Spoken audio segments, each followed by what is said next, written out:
Bonjour tout le monde, ici Patrick Tousignan pour découvrir les distilleries du Québec, épisode 81. Pendant que j'habitais en Europe, j'ai pu visiter plusieurs distilleries dans différents pays.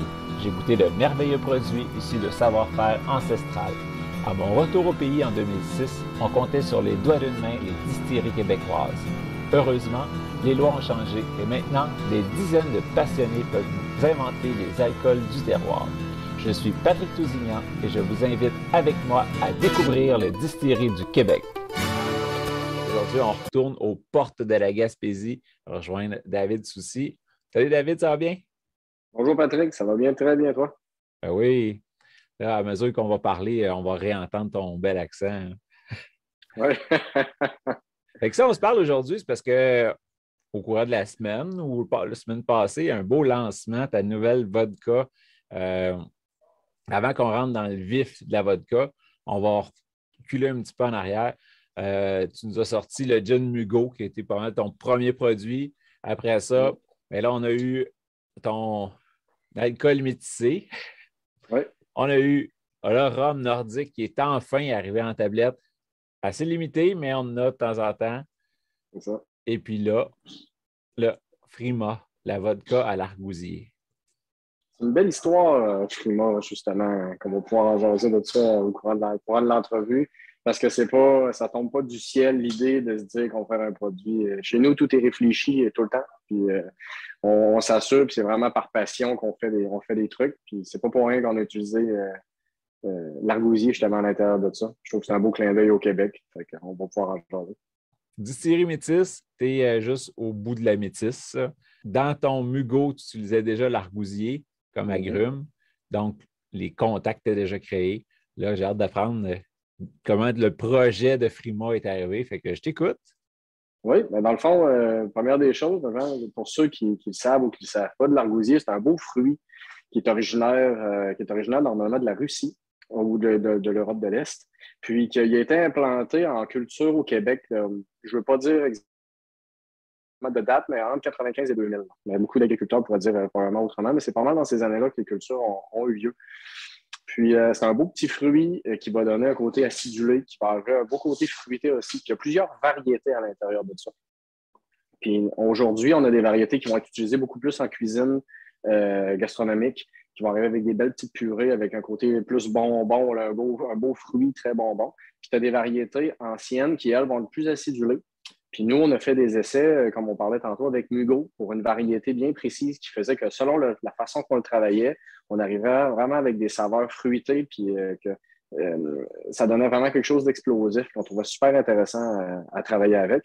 Donc, c'est ce qu'on faisait avec Mugo. Puis c'est exactement ça qui s'est passé, c'est qu'on a tombé en amour à toutes les fois qu'on fait le gin Mugo. On fait un goûter, dans le fond, on goûte à cette macération-là d'argousier avant distillation. Puis on s'est dit, là, il faut faire de quoi avec ça, c'est trop bon. Là, c'est ça que ça. Donc, on arrive avec, justement, on s'est dit, bon, on va travailler un peu de la même façon qu'on fait Mugo. On travaille par distillation. Donc, on a une prémacération des fruits d'argousier. Par la suite, on a une distillation de tout ça. Puis pour être, dans le fond, dans le côté légitime ou légal au Canada, on fait une aromatisation de vodka par un distillat de fruits d'argousier. Donc, selon les proportions qui nous ont été approuvées pour tout ça. On arrive avec un résultat que, personnellement, je trouve vraiment super intéressant, qu'on sent une belle texture en bouche qui provient de l'argousier, une douceur occasionnée par justement cette distillation-là, puis un petit côté fruité, légèrement fruité, un petit côté acidulé aussi. Je trouve que ça donne un beau cachet, justement, à ce beau fruit du Québec-là. Puis nous, ça vient élargir l'éventail des produits qu'on a actuellement à la distillerie. On ne voulait pas utiliser la mûre sauvage qui n'existe pas vraiment, donc on voulait travailler avec des fruits qu'on utilisait déjà, puis qu'on trouvait encore une fois, parce que la culture de l'argousier, il n'y a personne qui va, c'est pas comme aux pommes, là. On va aller chercher de l'argousier, puis il y a une raison à ça, là. Ça, c'est toujours la bonne blague. C'est que l'argousier, de la façon que ça pousse sur une grappe, comme on voit un peu sur la bouteille. Puis, il y a des aiguilles acérées à l'intérieur, qui sont acérées pour justement, parce que c'est de la nourriture beaucoup pour les oiseaux. C'est juste qu'une fois que c'est gelé, donc surgelé, le fruit va se détacher facilement de la tige. Donc, c'est vraiment fait par la nature, très bien fait. Donc, la culture se fait, une fois que le fruit est mûr, il est coupé. mis en chambre de surgélation. Puis une fois que c'est congelé en tant que tel, les fruits se détachent de la tige avec les aiguilles. Puis par la suite, les fruits peuvent être utilisés en cuisine ou en jus. On voit vraiment que dans les quelques dernières années, il y a une belle évolution de ce produit-là. Beaucoup de gens l'utilisent. Ils font des jus vitaminés, beaucoup de vitamine C à l'intérieur. C'est fruité, puis on voit de plus en plus de gens justement qui connaissent le fruit de l'argousier. Puis c'est cultivé au Québec. Dernière question avant qu'on ouvre la bouteille et qu'on goûte. Est-ce que tu fais Ouais. ta macération direct dans l'alambic ou tu as comme une cuve à part, puis après ça, tu transfères tout dans l'alambic? C'est une pré-macération avant l'alambic. OK. Qui va nous donner justement d'aller chercher juste certains types de saveurs qu'on veut avoir à l'intérieur. Fait que le fruit ne se ramasse pas dans l'alambic à être cuit. Pas nécessairement, non. Il y a certaines variétés qui seraient intéressantes à faire ça. La variété que nous, on utilise, on n'intègre pas l'argousier directement à l'alambic parce que ça nous apporterait justement des saveurs un peu trop acidulées qui viendraient un peu débalancer des saveurs qu'on va avoir. Fait que c'est vraiment la même alcool de base que ton gin Mugo. C'est comme un extrait un peu du gin. Fait que tu as concentré sur juste la partie de l'argousier. Exactement. Parce que pour nous, à toutes les fois qu'on faisait justement cette préparation-là, on tombait à toutes les fois dans le mode « Ah, c'est bon. Ah, c'est bon. » Puis là, tu dis « Ben là, si c'est bon, on va faire quelque chose. » Puis c'était une demande de la clientèle. Nous, on reçoit entre 8 et 12 000 personnes à la boutique en 3 mois l'été. Donc, on se faisait demander quand même « Avez-vous de la vodka? Vous de la vodka? » Puis on se disait « Ben non. » Parce qu'on se disait de base, étant donné qu'on ne produit pas l'alcool neutre, on ne travaille pas du grain à la bouteille pour nos produits blancs comme ça. On s'est dit, on ne voulait pas nécessairement faire une vodka, tout simplement ajouter de l'eau dedans. Par contre, dans le contexte où est-ce qu'on met en valeur un fruit comme l'argousier, nous, on fait le même travail qu'on fait avec le gin Mugo. Donc, il y a une distillation qui se fait, il y a un travail d'emblée d'avant et d'après qui est fait pour ce produit-là. Puis, de cette façon-là, on se sentait, par rapport à nous-mêmes, confortable de sortir un produit comme ça. Et aussi, le résultat nous donne vraiment quelque chose qu'on trouve vraiment super intéressant.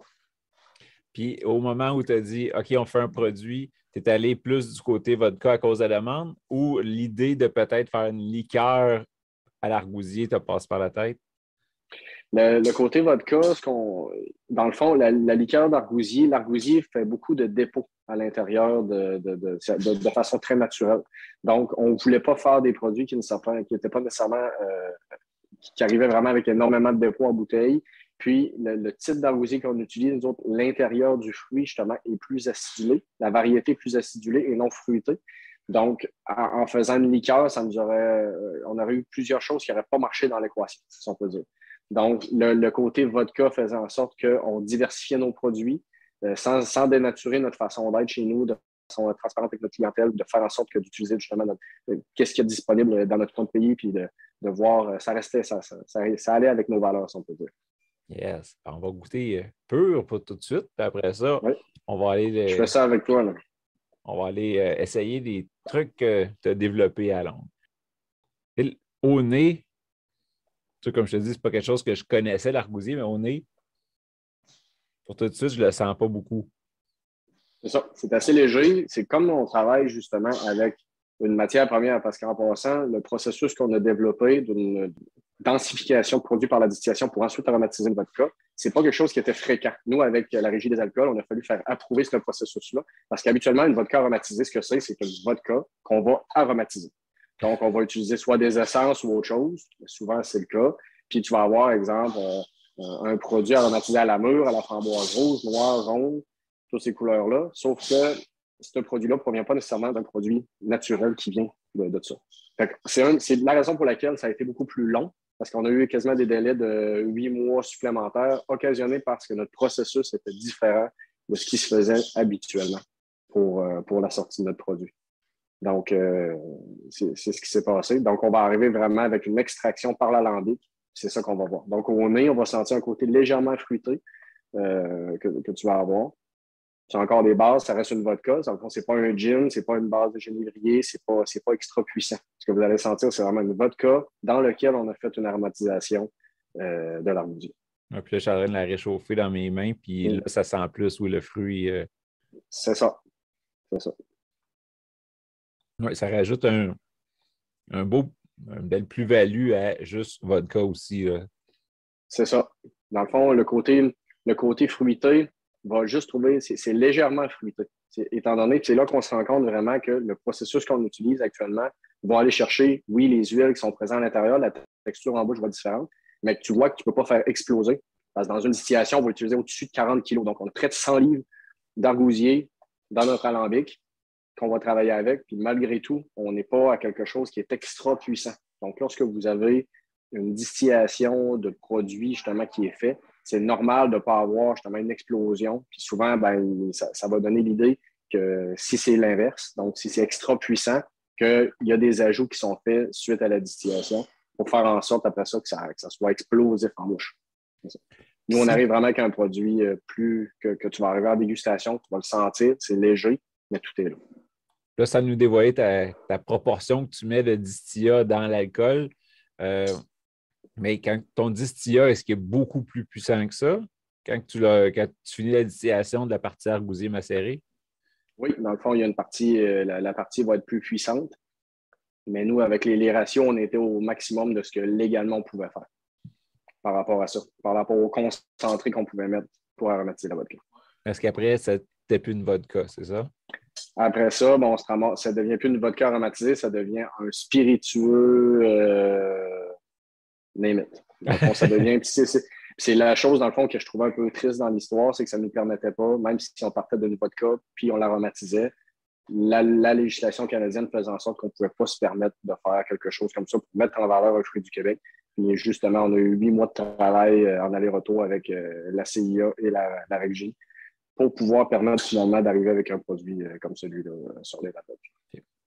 Bel job. Puis je le dis quand même assez de plusieurs produits, mais malgré qu'il est à 40 %, c'est pas une brûlure alcoolique qui rentre. Là. Ça a l'air quasiment, pas sucré, épais, mais il y a une onctuosité, il y a une délicatesse quand même. Là. C'est quand je parlais tantôt de ne pas dénaturer ce qu'on fait, pour nous, ça, c'est important. Puis l'ajout du fruit de l'argousier, oui, il apporte quelque chose de fruité, mais il va apporter une texture et une belle douceur en bouche que je trouve vraiment super intéressant. Ce même argousier-là est utilisé avec Mugo. Il va rajouter au même caractère qu'on avait habituellement. Puis les gens qui goûtent chez nous, ici à la distillerie, ou qui connaissent nos produits, tout simplement, ils disent ça reste dans la même lignée. On voit la qualité, on voit qu'il y a du travail justement fait derrière chaque produit.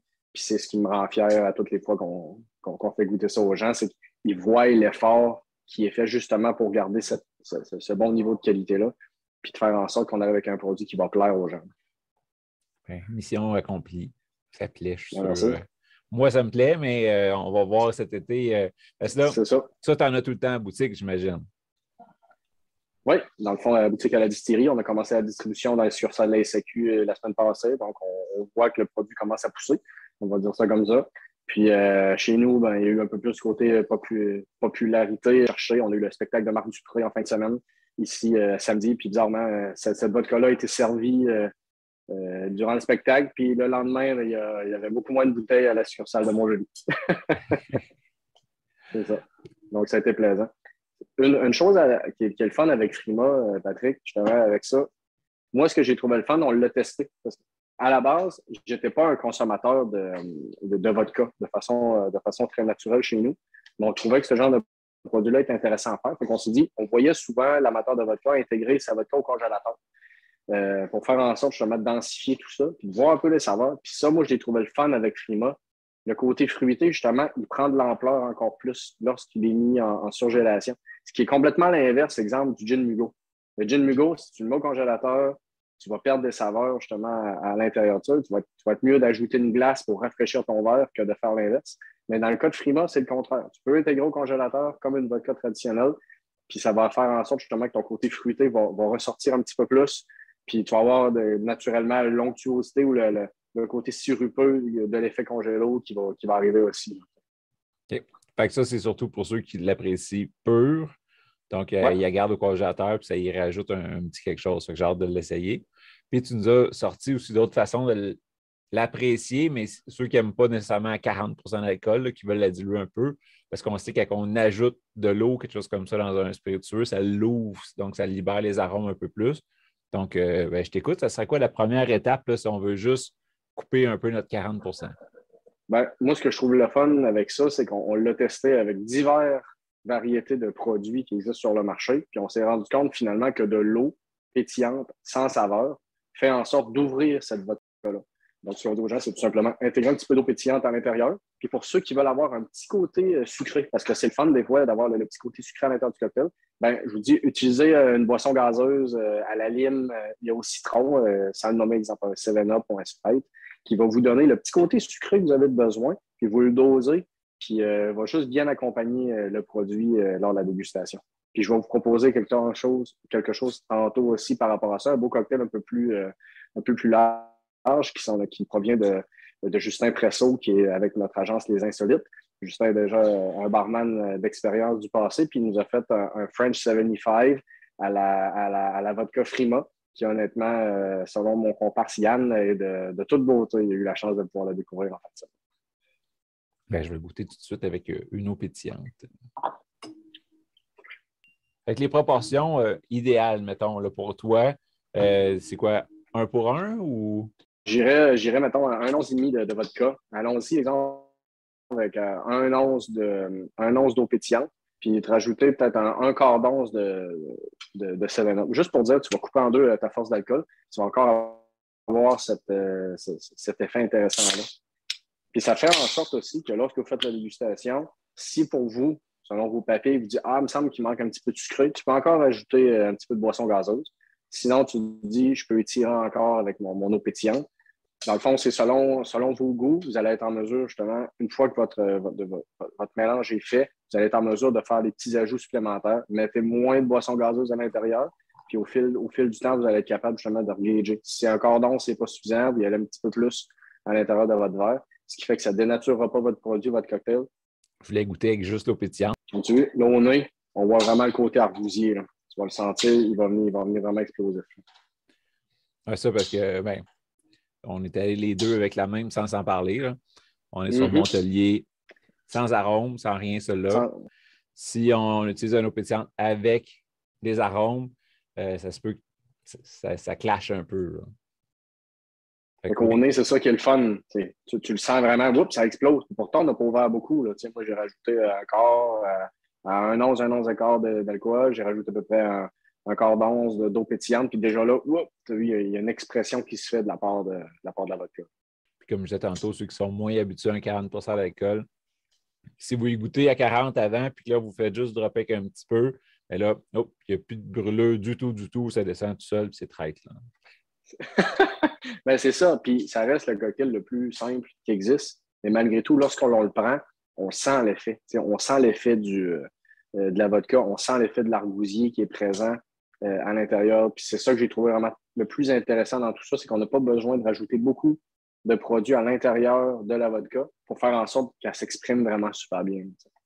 Pas besoin de la diluer beaucoup finalement. Ouais. Tantôt, tu le proposais avec une boisson gazeuse aux agrumes. Mais ceux qui ont déjà du sirop simple à la maison parce qu'ils se font des cocktails avec toutes sortes d'affaires, utilisez ça, vous allez être encore plus pur dans l'arôme qu'en coupant avec quelque chose qui est déjà aromatisé. Exactement. Le but de rajouter une boisson gazeuse, c'est juste parce que c'est en toute simplicité, puis que les gens à la maison, c'est facilement trouvable la grande majorité du temps. Donc, on arrive, puis le but, c'est juste un petit côté sucré, des fois, que la dent québécoise apprécie. Wow, belle découverte, c'est le fun, ça. Puis là, tu nous parlais, c'est ça, d'un cocktail que Justin y avait fait.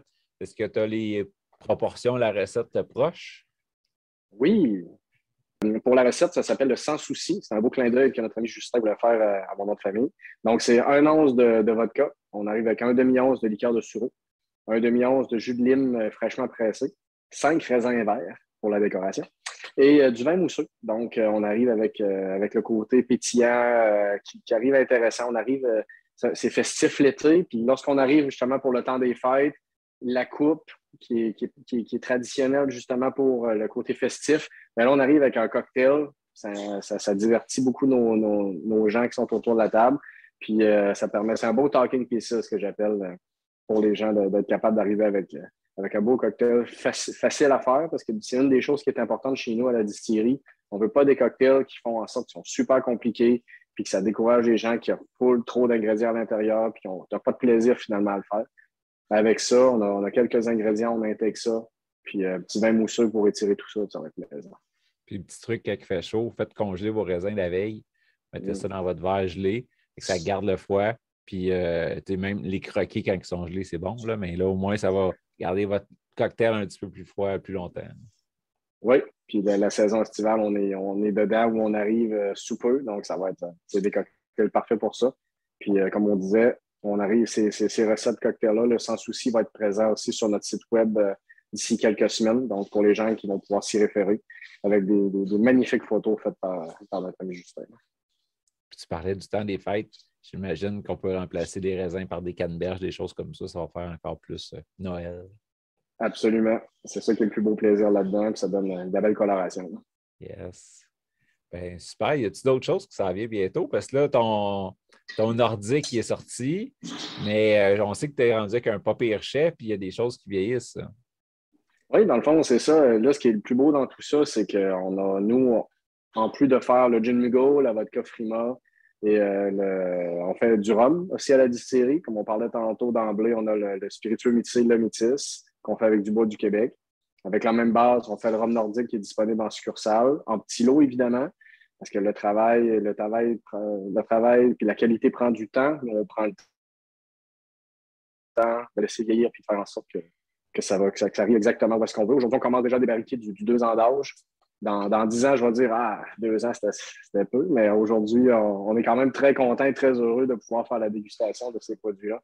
On voit une énorme évolution. C'est un des beaux apprentissages qu'on a fait, nous autres, à la distillerie.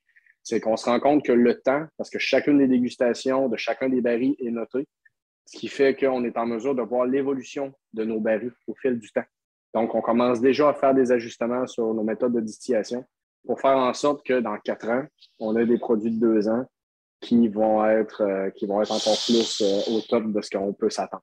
Donc, ça fait partie de l'apprentissage. Je pense qu'au Québec, on a une industrie qui est encore jeune et encore plus jeune lorsque l'on parle de produits fermentés distillés sur place. Donc, on est très contents. Aujourd'hui, notre chai, il est en construction pendant la période hivernale. On a pu transférer nos barils à peu près un mois passé, un petit peu moins. Très content pour le gain d'espace, sans cachette. Parce qu'on a à peu près 120 barils actuellement qui sont au repos en vieillissement à l'intérieur de tout ça. Fait que ça va permettre d'avoir Puis on a axé la construction du chai pour faire une expérience client aussi, parce qu'on veut que les gens, lorsqu'ils viennent au port de la Gaspésie, ils disent je vais faire un arrêt à la boutique, mais si tu veux, sur le dessus, on a une terrasse qui va sur le chai en tant que tel. Il a été construit avec un toit plat. Puis ce toit plat-là nous permet de pouvoir accueillir sur 30 par 30 de la clientèle pour pouvoir faire la dégustation de cocktails, de faire vivre une expérience, de profiter du beau temps qu'on a avec une vue de loin sur le fleuve, sans cachette. Ça va nous permettre. On est encore là ce midi, disons que on est très, très, très, très content du résultat. Puis on va intégrer tout ça dans la visite. Donc, la visite va se permettre d'avoir partie terrasse, chai, toute la partie intérieure avec fermentation, tous les processus de distillation. Puis dégustation, évidemment, des produits sur place. Je pense que ça va rajouter beaucoup. Là, on sort de la partie pandémique. Donc, le retour aux visites va être grandement apprécié par la clientèle.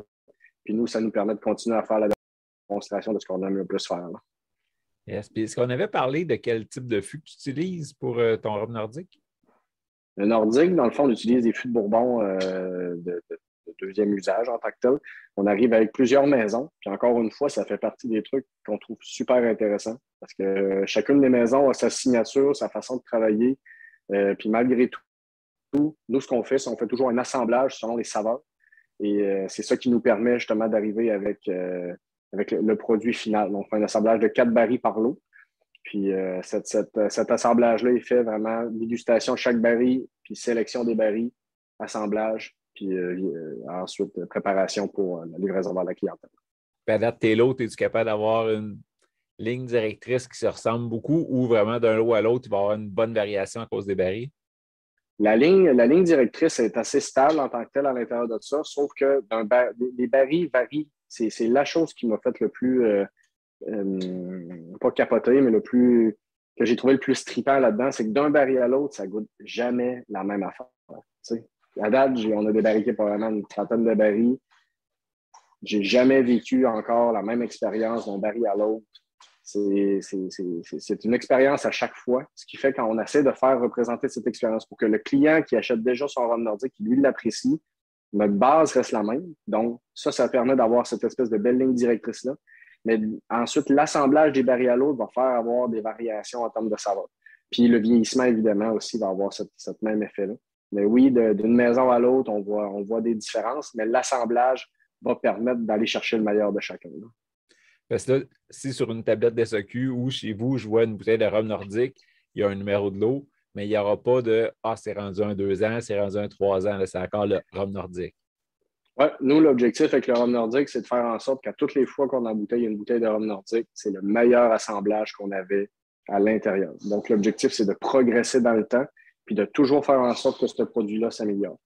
On ne veut pas se comparer parce que comme c'est un produit qui est fermenté au Québec, qui est distillé 2 fois à l'intérieur dans un pâtisserie en tant que tel, puis on a une colonne 5 plateaux pour la deuxième distillation. On ne veut pas être comparé avec un rhum du Sud qui a 7 ans d'âge, mais qui a été fait dans un alambic à colonne de 30 ou plus plateaux. Donc ça, c'est pas une question d'âge. C'est vraiment une question de micro-distillation, puis après ça, de sélection des fûts, puis c'est nous qui prenons la décision qu'est-ce qu'on livre justement pour chaque produit. Donc, ce qu'on goûte aujourd'hui va être encore amélioré dans 4 ans, puis dans 5 ans, puis dans 6 ans. C'est ça qui est l'objectif en arrière de tout ça. Là. Cool, ben, c'est une belle description. Ça donne le goût d'essayer différents lots justement pour essayer de détecter une variation. Fait qu'avant de finir ton lot, ta première bouteille, tu en laisses un fond, tu vas chercher l'autre, puis tu essaies de comparer un à côté de l'autre. Puis l'évolution, c'est important de comprendre aussi pour la clientèle. Lorsque vous faites la dégustation d'un lot, goûtez-y, puis vous allez voir avec le temps, ceux qui collectionnent des rhums ou qui collectionnent des spiritueux, moi, je suggère jamais de conserver des quantités justement dans des bouteilles, puis je vais l'expliquer pourquoi, parce qu'avec le temps, moi, je l'ai vu beaucoup avec mes bouteilles, que ce soit un whisky, que ce soit un cognac, que ce soit des vieux rhums. Quand on tombe dans le dernier tiers de ta bouteille, souvent, l'oxygénation va faire que tu vas perdre des saveurs que tu n'avais pas au début. La bouteille fermée, à moins d'avoir un produit très, très, très, très, très, très vieux, va renfermer en tant que tel son meilleur. Une fois ouvert. Puis moi, personnellement, passer le dernier tiers, j'ai tendance à tout simplement terminer la bouteille ou de la partager plus rapidement que d'essayer de la conserver à long terme parce que je trouve qu'on perd du kick qu'on avait initialement, puis on perd en saveur. Donc, ça, c'est mon interprétation personnelle que j'ai vécue avec les années, avec mon expérience de buveur de whisky, de cognac, de scotch, de tout. Fait que ce qui fait que d'un lot à l'autre, ayez une bonne mémoire olfactive, faites en sorte de vous placer où est-ce que vous étiez, puis surtout lorsque vous faites la dégustation, soyez dans un endroit où vous êtes confortable, puis ça va vous permettre d'avoir vraiment un beau moment. Puis vous allez voir, lorsque vous allez refaire la dégustation, vous allez vous remettre dans le même état, vous allez dire, oh, OK, là, on a vraiment quelque chose. Cool. Hey, ben, c'est quelque chose que je n'avais pas déjà remarqué sur une fin de bouteille, la différence. Ben, c'est vrai qu'avec l'oxygénation, on est loin de le bel apport qu'on a dans un fût, parce que c'est juste des petits échanges. Là, on a 3/4 de bouteille d'air. À chaque fois qu'on verse, l'air elle s'échange. Puis fait que c'est vrai qu'on pourrait perdre des arômes. Là, fait que, mais je vais porter attention la prochaine fois. Oui, moi je l'ai vu avec même encore dernièrement certains produits que j'ai sortis de la collection. Je fais comme passer la demi-bouteille, j'ai tendance à tout simplement passer à la suivante pour pire d'avoir de très bons souvenirs à cette bouteille-là au lieu d'essayer de garder ça éternellement. Mais c'est peut-être pas la même chose pour tous les produits, mais moi, pour beaucoup de choses que j'ai vues à date, c'est l'effet que ça me fait. Mais peut-être pour certains gins, ça doit être différent à cause justement de l'intégration des racines qui fixent les arômes, qui vont peut-être garder plus, mais sur les autres alcools traditionnels, là, comme tu les as nommés, les whiskies, les rhums, les choses comme ça, qui n'ont pas de racines du tout d'intégrer, c'est vrai que peut-être c'est plus volatile, puis le meilleur part plus vite. Souvent, c'est le côté, c'est certaines finesses ou certaines particularités que vous allez avoir avec le temps qui ont tendance à, tu dis, il me semble qu'il y avait un petit quelque chose, le petit côté fruité supplémentaire. Oups, lui, il est redescendu. Là, c'est ça. C'est l'excellence qu'on a voulu goûter du début. Ben, là, on est rendu à, on va récidiver, puis on va aller boire un autre lot, voir qu'est-ce que ça va. Eh bien, un gros merci, David. Belle vodka, Frima. Ça donne le goût aussi de t'entendre parler de revisiter toute ta collection, là, tes produits. Ceux qui ne les connaissent pas encore, vous pouvez retourner dans les anciens épisodes. On les a tous. Je vais les mettre à la fin. Vous allez pouvoir cliquer directement sur le lien ou dans la description en bas. Et puis, donc, vous allez en apprendre plus sur chacun de ces produits. Je sais que pour le Métis, l'eau 1, tu avais fait des boîtes spéciales. On en avait parlé que peut-être pour le rhum nordique, tu aurais aussi des boîtes de bois, quelque chose d'un lot spécial. Est-ce que ça a été fait? Est-ce que c'est terminé de vendre? Non, pas encore. Dans le fond, la partie pandémique a fait en sorte que mon menuisier local a eu de la difficulté à pouvoir fournir à ma demande. Donc, on est encore en stand-by. On prend encore des noms des gens qui sont intéressés pour Nordique. On l'avait fait avec Mugo, justement, pour toute la partie lot 1. Il reste encore quelques bouteilles. Pour ce qui est du rhum nordique, la liste est ouverte. Ceux qui sont intéressés, envoyez-nous un courriel à la distillerie. Ça va nous faire plaisir. Puis à partir de l'été, si vous planifiez un voyage en Gaspésie, faites un arrêt, on est à 100 mètres de la fin de l'autoroute 20. On est super facile à trouver. Fait que ce soit pour venir prendre un cocktail sur notre terrasse, de venir nous voir en boutique à la distillerie. On a plein de beaux produits pour vous faire vivre une expérience magnifique pendant votre voyage autour de Gaspésie. Puis comme on a déjà parlé, arrêtez à l'aller. Comme ça, vous en profitez tout le long du voyage. Puis vous allez pouvoir arrêter au retour pour renflouer les stocks qui vont être vides dans vos vacances. C'est de ramener les souvenirs à la maison. So, un gros merci, David. Merci, Patrick. Puis ça me fait encore plaisir. Puis au prochain produit qu'on sort, on s'en reparle une petite jante. Yes.